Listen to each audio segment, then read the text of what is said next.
Nah, kalau ini pencerminan terhadap garis X sama dengan H. H-nya di sini nanti berupa angka ya. Di sini karena ini masih rumus, jadi hanya angkanya disimbolkan dengan H. Nanti kalau di soal biasanya misalnya X sama dengan 2, X sama dengan 3, sehingga hanya berubah jadi angka. Kalau dicerminkan terhadap garis X sama dengan H, maka nanti karena garisnya adalah garis X, jadi yang berubah adalah titik X. Berarti yang berubah adalah A-nya aja. Bagaimana caranya? Yang titik A-nya kita kalikan dulu. 2 dikali H berapa hasilnya? Kemudian dikurangi titik A. Baru koma B. B-nya tetap ya. Gampang kan? Nanti ada contohnya bisa kalian pahami lagi ya. Semangat.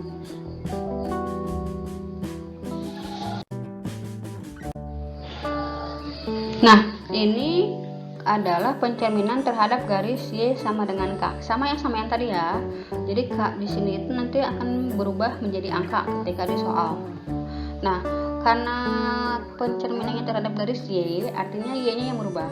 Sama seperti tadi, kalau yang X sama dengan H kan 2H min A ya. Kalau yang ini karena Y berarti A-nya tetap, B-nya tinggal 2 dikalikan dikurangi B. Gampang ya?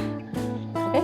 Nah, sekarang kita lanjut ke soal-soal biar kalian lebih paham lagi bagaimana cara penggunaan refleksi ini atau pencerminan dengan rumus ya. Nanti ada dengan rumus, ada dengan gambar. Sekarang dengan rumus dulu.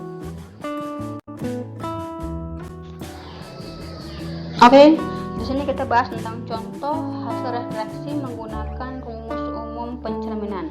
Yang nomor 1, koordinat titik A 5,4 jika dicerminkan terhadap titik asal. Berarti kan kalau titik asal tinggal ngasih negatif aja tuh ke dua titik. Jadi hasilnya bayangan dari titik A itu A aksen itu bayangan ya. Jadi kalau kalian menulis bayangan itu kasih aksen di atasnya. Ya, jadi bedakan dengan benda yang nyatanya. Kalau nyatanya A aja, kalau bayangannya A aksen. Ya. Jadi A aksennya adalah tinggal dikasih negatif 5, negatif 4. Gampang. Kemudian yang kedua, ketika ada titik B yaitu negatif 2,3 jika dicerminkan terhadap sumbu X ya. Berarti kalau terhadap sumbu X, X-nya tetap. Nah, X-nya tetap berarti kan itu X-nya negatif 2 tuh, yang A-nya negatif 2, berarti tetap negatif 2. Terus koma, yang B-nya dikalikan negatif 3 kan positif, dikali negatif jadi negatif 3. Jadi hasilnya bayangan dari B adalah negatif 2, negatif 3. Kemudian koordinat titik C yang ketiga 1,2 jika dicerminkan terhadap sumbu Y. Karena dicerminkan terhadap sumbu Y berarti Y-nya tetap ya. Maksudnya B-nya tetap. Nah, B-nya kan 2 di sini. 2-nya tetap, tinggal nanti X-nya dikalikan dengan negatif. Atau A-nya dikalikan dengan negatif. A-nya kan 1 dikali negatif, jadi hasilnya negatif 1. Sehingga bayangannya adalah negatif 1,2 ya.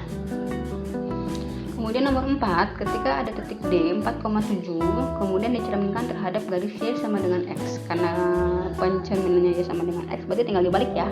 Yang tadinya A jadi B, yang tadinya B jadi A. Sehingga ketika ada D 4,7 dicerminkan terhadap garis Y sama dengan X, maka bayangannya adalah 7,4. Oke.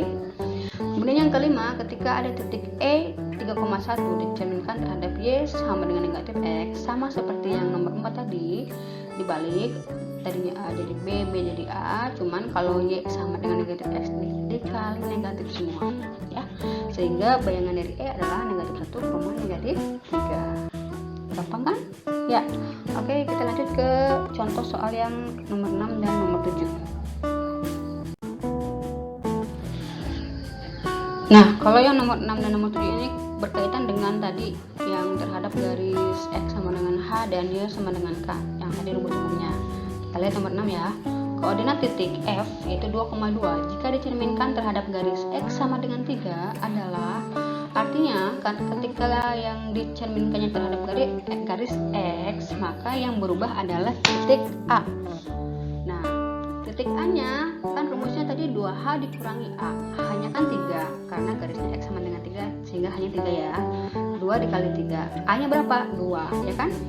A-nya 2. Jadi 2 kali 3 6 dikurangi 2 4. Sehingga bayangan dari F adalah 4,2 ya. 2 yang terakhirnya itu kan B tetap karena yang dicerminkan cuma X-nya aja terhadap garis reaksinya. Nah, kemudian yang ketujuh itu kebalikannya. Kalau ini kan koordinat titik G 3,3 jika dicerminkan terhadap garis Y sama dengan 2. Sehingga yang A-nya tetap, yang titik B-nya berubah jadi 2K dikurangi B. K-nya 2, kemudian B-nya 3. Sehingga 2 kali 2, 4 dikurangi 3, 1. Jadi bayangan dari G adalah 1,3. Gampang ya?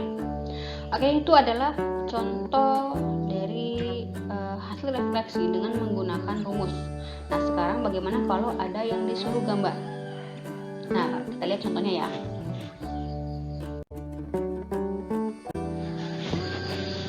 Di sini ada soal, persegi panjang ABCD mempunyai koordinat titik A negatif 5,1, B negatif 1,1, C negatif 1,3, dan D negatif 5,3.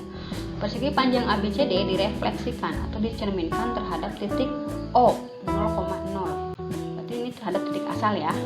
Menghasilkan persegi panjang A aksen, B aksen, C aksen, D aksen. Artinya dia punya bayangannya. Pertanyaannya, A. Gambarlah persegi panjang ABCD dan A aksen, B aksen, C aksen, D aksen pada bidang koordinat.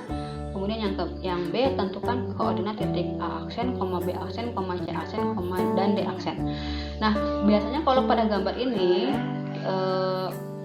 kalian pencerminannya menggunakan gambar. Jadi bisa kayak ibu tadi bilang ya, kan tadi ada tuh rumus-rumusnya. Nah, misalnya ketika nanti kalian ulangan lupa rumusnya, kalian bisa pakai gambar dengan konsep pencerminan ya. Ingat, kalau konsep pencerminan itu adalah benda dengan cermin mempunyai jarak yang sama dengan bayangan dengan cermin. Oke, itu konsepnya. Nah, sekarang bagaimana isinya? Itu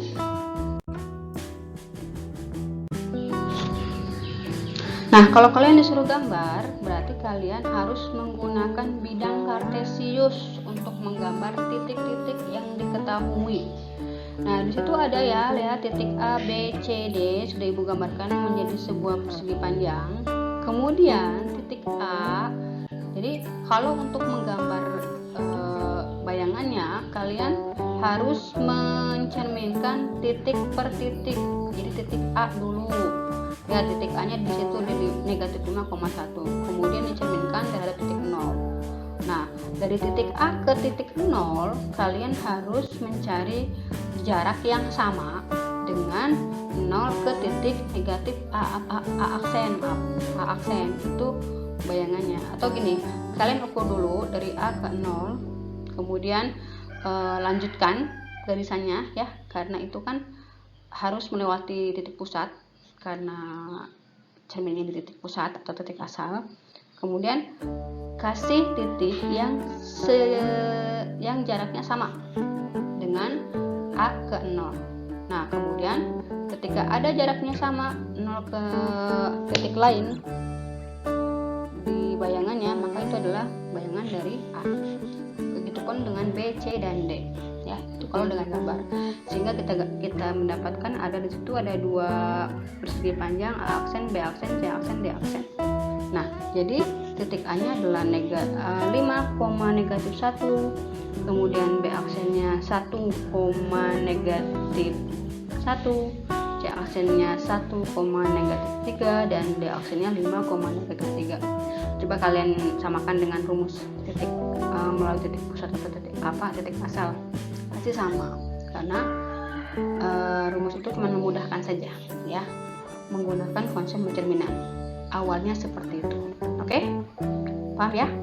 Kalau nggak paham, kalian boleh lihat video ini berulang-ulang, terus dipahami pelan-pelan aja, nggak usah buru-buru, yang penting kalian paham. Kalau udah mentok nggak paham, ibu tunggu pertanyaannya. Oke?